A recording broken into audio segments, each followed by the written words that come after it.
Something, F1 teams are scared of Andretti taking their money, and here's why. Welcome back to Motorsport 101.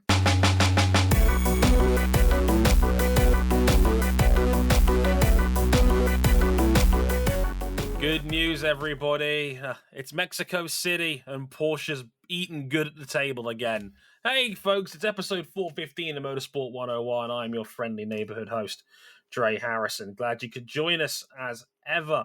And yeah, Formula E is back underway for 2023 on this one. And whew, this was an interesting one. Like, I have to say, this was fascinating to talk about. And we had a lot of back and forth. We had a lot of the usual frills and spills of F1, and there was a lot of hype that got, I think, demystified over the course of the race. But we'll get the thoughts of our esteemed panel, as ever. First up, Mr. Cam Buckley. Hello, sir. Exactly as we predicted on the show. DS Power. Oh, no, that's not what happened. I'm not going to say I'm mad at how things turned out. I'm just confused. Yeah. I'm confused, a little bit happy.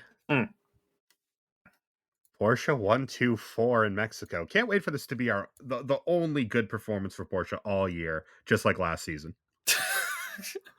I love that Cam's already down in his own chances. That is quite funny. I'm just confused, man. I don't blame you. Are you more confused is when that Porsche teased that cryptic announcement and that big brain from Reddit was like, holy shit, I found a still photo that looks just like Frank Williams with his headphones on. This means they're going to announce. And no, they're just consolidating all their Instagram accounts into one motorsport account. Well, you see, RJ, I was very split on that because I saw that and just like, man, don't make me root for Williams. Don't bring that pain to my house. No one out here really wants to root for Williams. Come on now. What? Would you rather root for Williams or footwork? Footwork, man. I'd rather root for McLaren. Yeah. Be a first. God, that would be a first. That's RJ O'Connell, by the way. How's it going, RJ? Stressful. NBA playoffs, not even once. I've got to have like some high cardio activities just to bring my heart rate down. Like what? Swimming? Yes, swimming. Heavy treadmill work. Bicycles. Vaping on the sidelines. Yeah, that works. That certainly works. I don't vape, by the way. It's bad. It's a bad habit to get into. I don't judge you if you do, but personally, it's not for me. Anyway, what were you going to talk about on the show? Yeah, we're going to talk about Formula E in Mexico City. And, first Formula E race of the year. And, oh, man, Jake Dennis bent the field over his knee. An absolute beating by the lanky Brit as Porsche took a 1-2 finish of a very different kind this time round. Because, hey, that's Pascal Wehrlein again. Good to see you, Pascal. He was second as well. We'll talk a little bit about the first Gen 3 race as a whole, the action, the cars, some of the changes, and hey, some of the driving this as well. And we got some news about Formula E as well. We're gonna have a very fun guest driver take part in Formula E in a week and a half's time in Riyadh. But more on that in a bit. Places you can find us in the meantime. You can follow us on YouTube, youtube.com/motorsport101. We're on facebook.com/motorsport101. We're on Twitter at motorsport_101. For our personal handles, you can at RJ O'Connell, at cbuckley917, and at Dre_WTF1, some other gig. You can check out on our website, motorsport101.com. And if you really like us, you can back us financially on Patreon, patreon.com/motorsport101. So, without further ado, let's get into Formula E in Mexico City.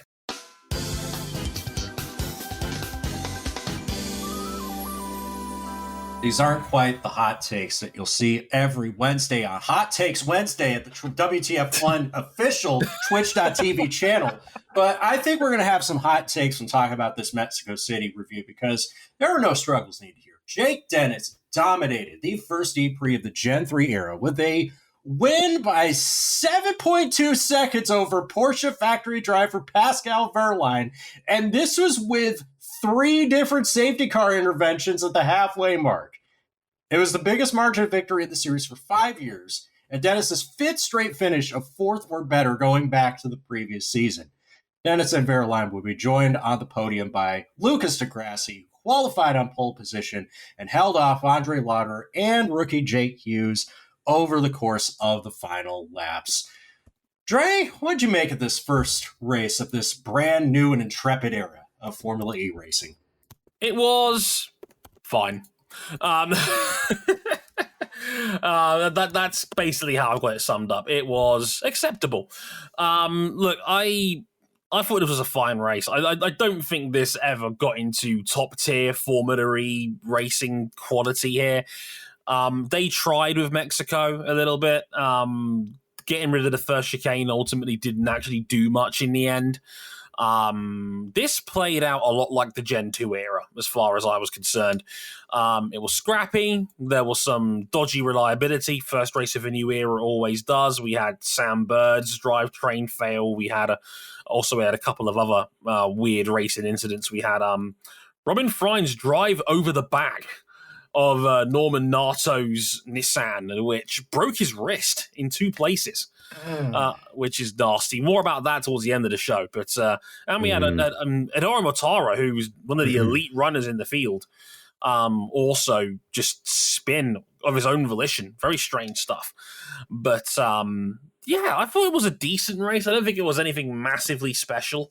I love that you listen to Jack Nicholls on commentary, and he was going crazy over the start. A start of which everybody in the top 7 stayed in the exact same position, which I thought was just funny more than anything else. But it's hard not to talk about this race and talk about Jake Dennis completely crushing the field. And like I said, we had a safety car at halfway, essentially. And despite only having basically a little over 60% of the race to play with, he was 7 seconds ahead of the field. He completely destroyed it. Everybody. That just doesn't happen in Formula E like that very often. It was the biggest win for 5 years, the 10th biggest margin of victory in Formula E history in its 8+ year span. And you forget how strong he finished last year at as well. It was this race was his 5th straight finish in the top 4 or better. Andretti has got something here, and I think they might have a bit more in the tank with the Porsche powertrain than we thought they had going into the year, because I didn't see people talk about Andretti amongst the higher end, Yeah, I mean, Dre, they were one of the slowest teams in preseason testing. Right. They clearly don't bring any value to international motorsport, quite frankly. And I'm gonna have fun playing this game of moving the goalpost of what we perceive Andretti Autosport to be, because it's fun to also say F1 teams shouldn't be scared of them. This is a team that was openly having their IndyCar drivers infighting on the track, whose weakest links can't beat the worst links from a team who prepares their cars out of a shed near Chicago. And then you get a performance like this, and it's just like, well, clearly this is why the F1 constructors in the midfield are all scared of them taking their money, and that's why they don't want to let him in. Just because I understand how something works doesn't mean I have to like or respect it. Phenomenal drive from Jake Dennis, by the way. If not for those safety cars, he wins by double-digit seconds easily. How about Pascal Wehrlein? All he did for the last couple of years is tell him, pass some freaking cars. And boy, did he. Couple of really great passes to get up and really leverage his attack modes, or what are they called now? The funny thing is, the broadcast still calls them attack modes. Exactly, but I know they're not called that anymore, and I've forgotten what they're actually called. So I'm just going to call them attack modes, and I will not change. I will not try to be better. I will not deviate, etc. But used them really well to get up through the field, because the Works Porsches really didn't have a great qualifying. And just cut his way up through the field. And then by the end of the race, it was Dennis pulling away from Wehrlein, who was pulling away from everyone else. Once again, Porsche with the patented Red Bull high altitude supremacy. Yes. And Pascal does love it here. He's I think it's the 3rd time he's finished 2nd here. He should have won that one race. Oh, Lucas Di Grassi. Lucas Di Grassi, surprise pole sitter, Lucas Di Grassi. End of the race really was just kind of a cork in the bottle for everyone else. Yeah. No one was fast enough to really pass him, and that was Well, that's just kind of typical of this track, regardless of what series you bring around here. The dirty air is so bad that even these cars, which make about as much downforce as an upside down paper airplane, they just don't race that well up here. No. And I think that showed as the race went on. It got scrappy. It got very typical Formula E, where there's a bunch of cars, hovering around each other, but no one can break the stalemate. It's a very classic Formula E staple problem, and this was no different. As far as I can say, I mean, don't get me wrong, Di Grassi drove very well for what it's worth, and I don't think anybody was giving Mahindra a prayer over the course of the weekend. So I didn't get to watch qualifying. I saw Mahindra on pole and practically spat out my drink at work. Yeah. You spat out your drink because Oliver Rowland qualified last. Yeah. Rowland binned it and qualified last. Di Grassi basically had both avalanches choke in the semi and final of the duels and ended up with Di Grassi having easy rides into pole position and 3 extra points. So, yeah, like Avalanche shit the bed and we thought, oh no, it's happening again at Andretti. They're going to bottle it. They're going to blow this again. And nope, Jake Dennis just completely dominates the race. As you do. Normal one. But that's still a very strong third place for Lucas Di Grassi and the Mahindra team in general. And there were some good names behind him as well. We had obviously Andre Lotterer, Jake Hughes. Sebastian Buemi was up there as well. Good to see him back up there. Andre Lotterer was only like being mildly a mild terrorist around other cars. I mean, just enough to get the point across, but not enough to cause multi-car pileups. It's wild when the lowest ranked driver that has Porsche Powertrains is the only one of them that's won a series championship, and that's Antonio Felix da Costa. Newly minted LMDH driver Antonio Felix da Costa, going to be racing for a team sponsored by Tom Brady of all people. Well, Brady brand, but yeah, going to be in the Jota Porsche 963 there. So Porsche all around for him. Kind of an anonymous weekend. Not bad, just not really a lot to talk about with him. Yeah. Just sort of there, really. And yeah, that's how I describe this race. It's like there's something there, but I need to see more. I don't think this was conclusive. Attack charge. That's what they're calling it now. Is attack charge. Didn't really seem to do all that much, but that seems like a Mexico City thing more than anything. Yeah. Turbulent air is more of a problem in thin air than it is in thick, soupy air. I need to see more. Yeah, it's like it's attack charge validation, but they still call it attack mode on the broadcast, which is if it's good enough for the broadcast, it's good enough for me. Yeah, weird times up in here, but yeah, like they changed the name, but it's still very similar to what it was before, which segues us nicely into some of the changes in general that we get to focus on a bit now. I mean, the big ones to me that stood out: Hankook's new tires.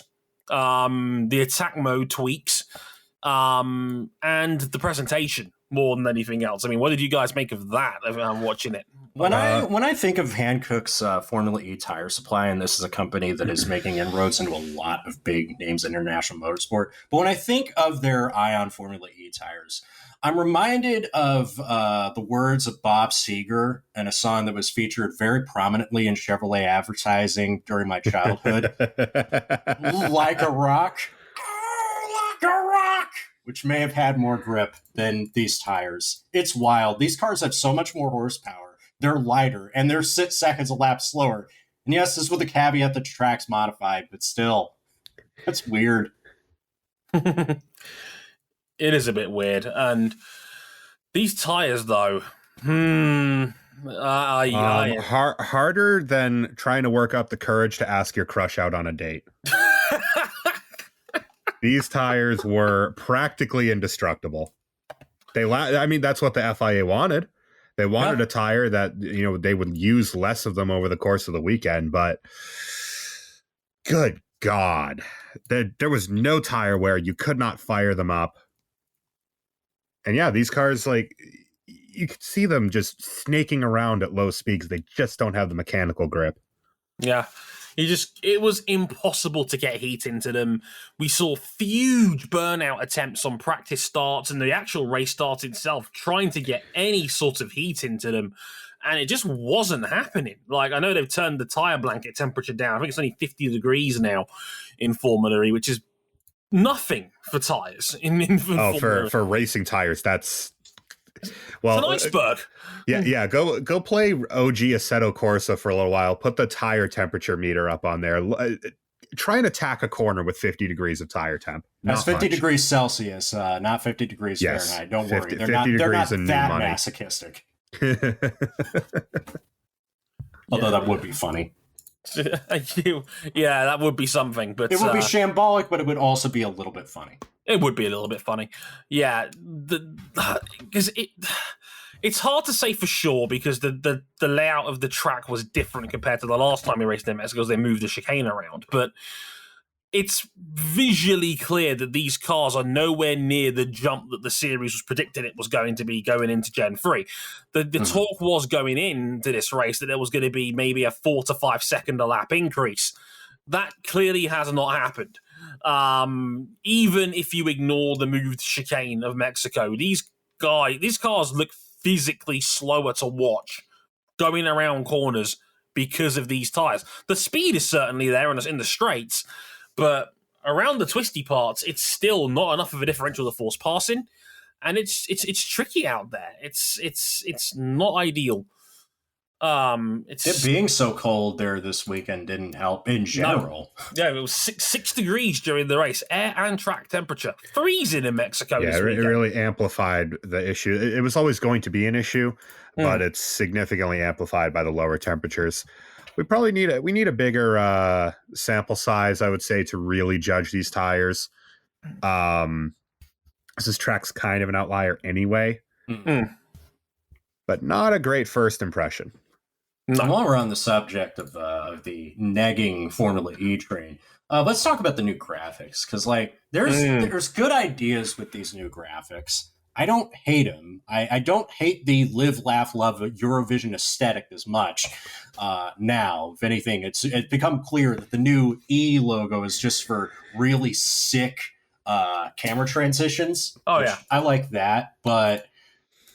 Bro, during the qualifying duels in particular, they could not get this to work. Everybody thought Dan Ticknam won his first round qualifying duel against Jake Hughes, when in reality Hughes had gone quicker. And that was just like a common theme throughout the duel stages. Like, these graphics are just busted.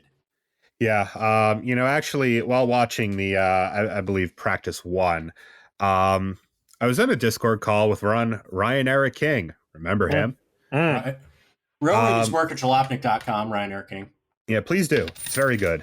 Well, he had mentioned that, that exact font package he had debated during our last rebrand about using that, and then realized it was completely illegible. Oh, wow. Yeah. Formula E got our sloppy seconds. Who would have ever guessed? Much like the most of their driver lineups. Oh. Well, yeah, it's not awful. I've seen worse. I've seen the mid-2000s NASCAR graphic packages, which were just completely unwatchable on a, barely functioning Sony Trinitron. But you can't help but feel like it was a step backwards. It's just as far as watchability compared to the old package. At least that's how I feel. Yeah, I mean, the duels were a mess. Like I said, there was glitches on the timing tower all the way through. Jack Nichols and Oliver Askew was in the commentary box this weekend, who did a solid job, I must say. Out there, just like they had the correct times and their timing towers and whatnot. We clearly didn't on screen, which made that confusing to watch, and they had to take it down multiple times. Race itself wasn't so bad. I can understand the text complaint, certainly, because the text and the backdrop were not a good mix. The logos that they have on the timing tower are completely illegible. Yeah, they're tiny. It just doesn't work. Yeah, it just doesn't work at all. That doesn't help at all. And then they couldn't seem to decide what they wanted to focus in on. I know at this point they have a bit of spoiler looks now, where it's like they don't want to tell you the battery life until at least halfway through, which is understandable. But then you're juggling that. You're juggling how much attack mode each team has, whether they're in attack mode or not. You're juggling the time differences between cars, even though we can see it on camera half the time. and then they're juggling battery life in the second half of the race. And then at the end, we got this weird timing tower situation where they're comparing battery life against each other in real time. And that would be very confusing to a first-time viewer.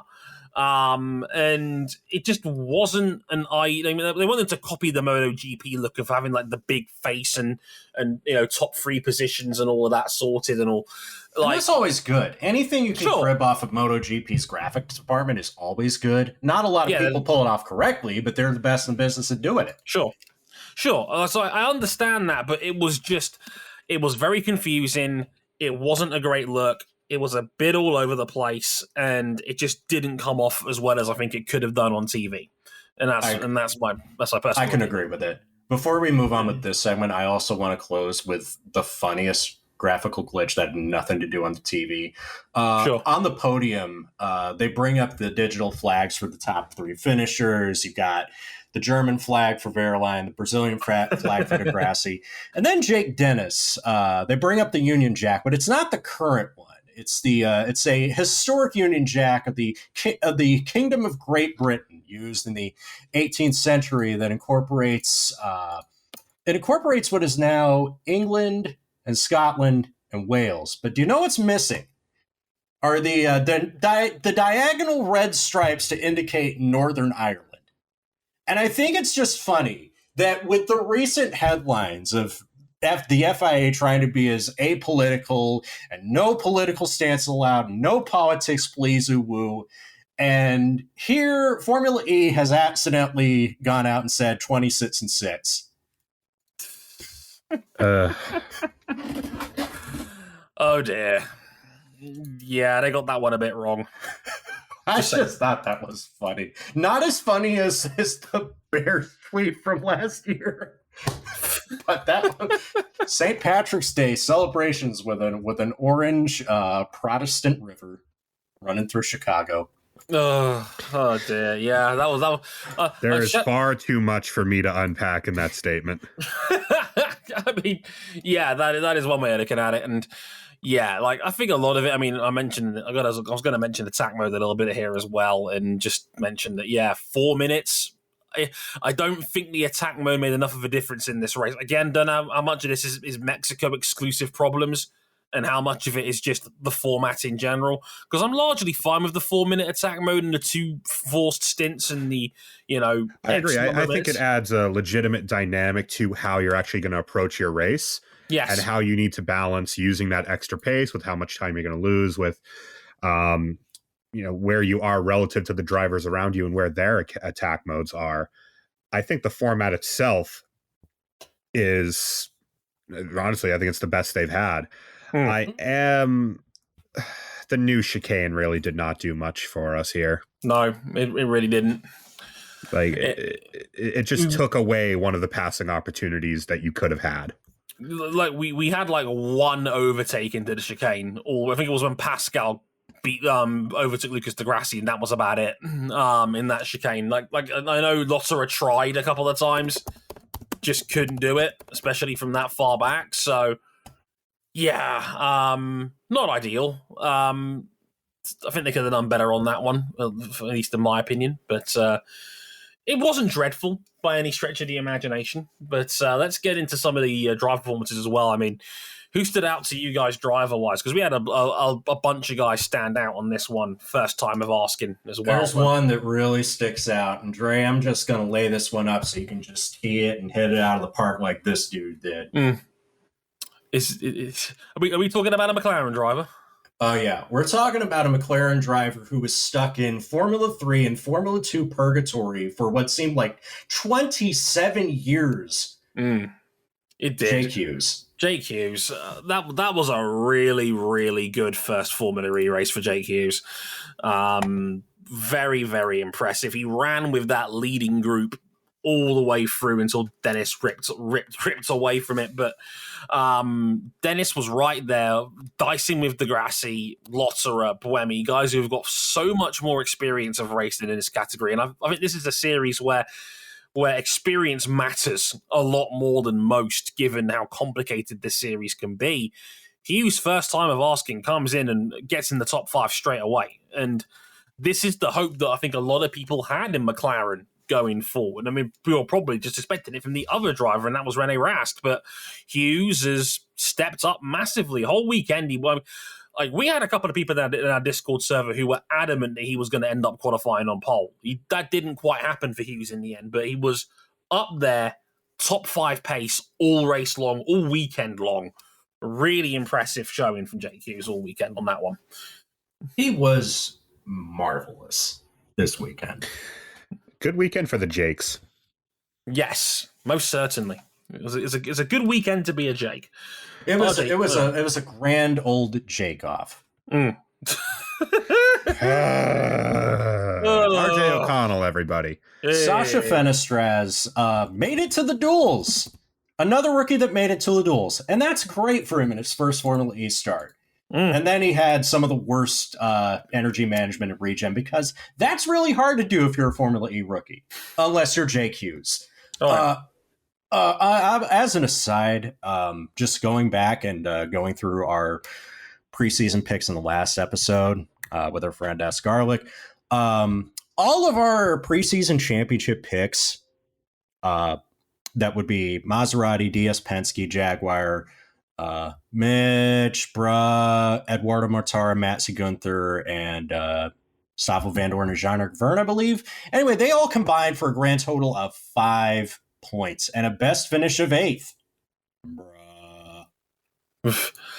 You're batting the closest on this, but you're not batting 100.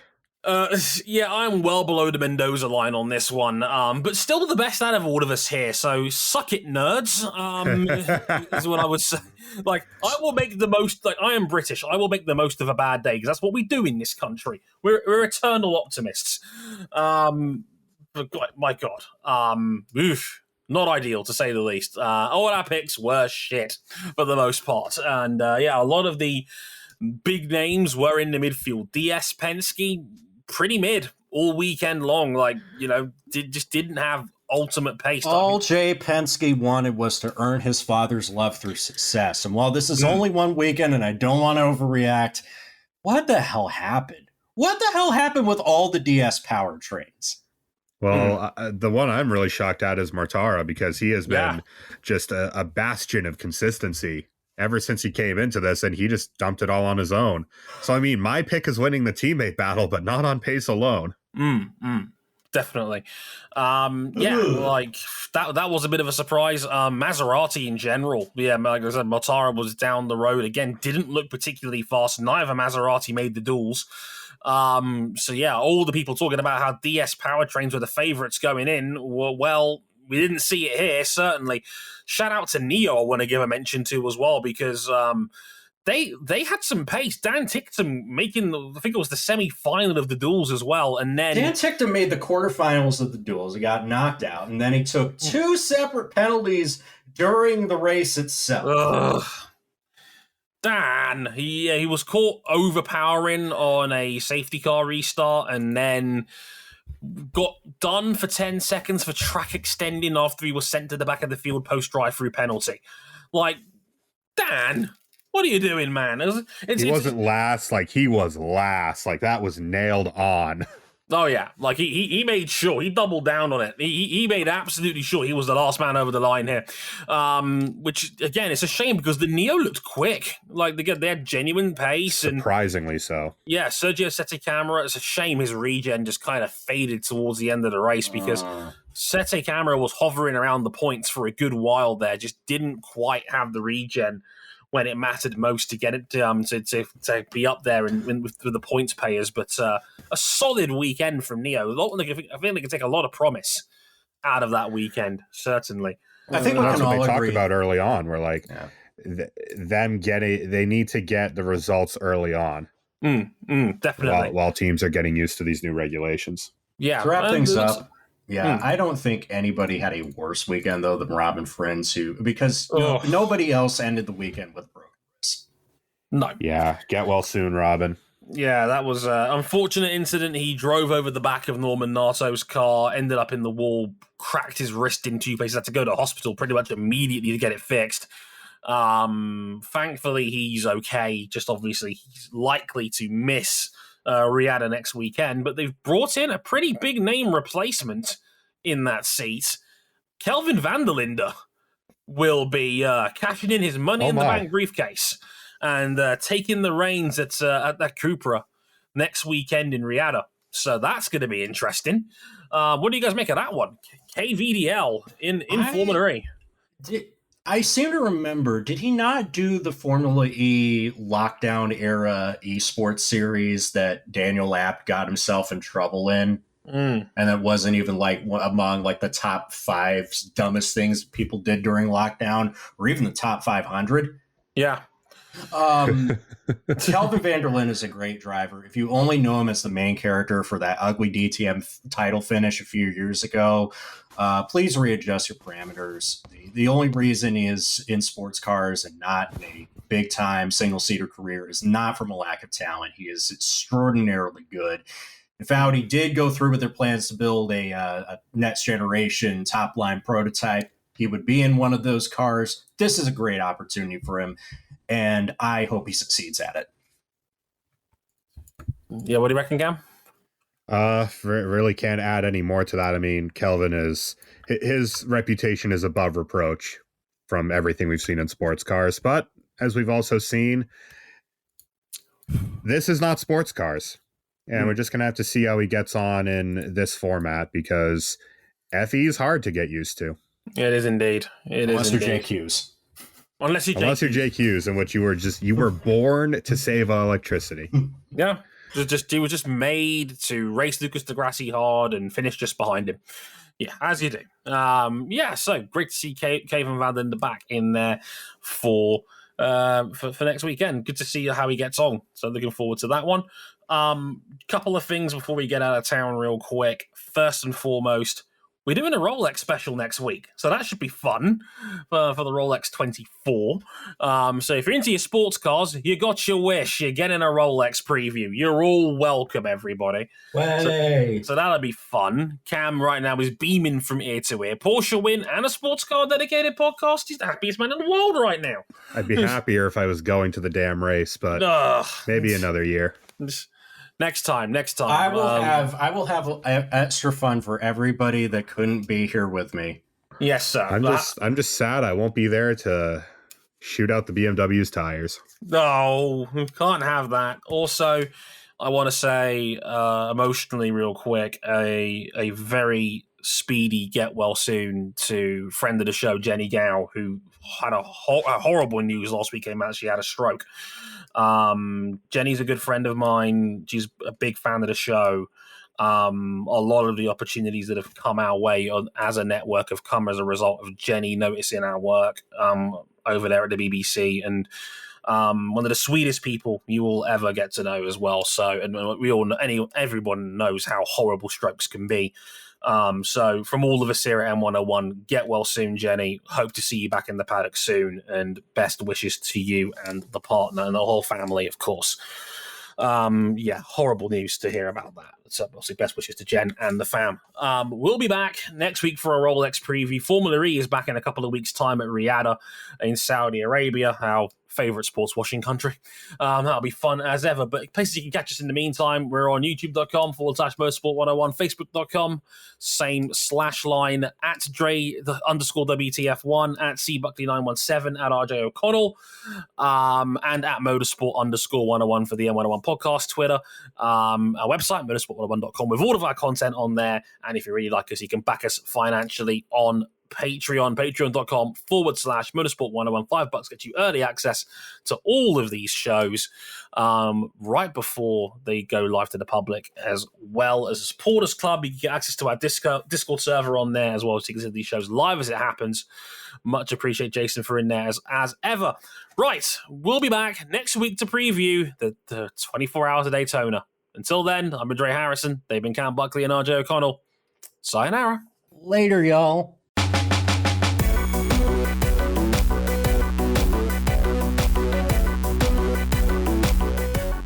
Please enjoy this upcoming sports car centric podcast.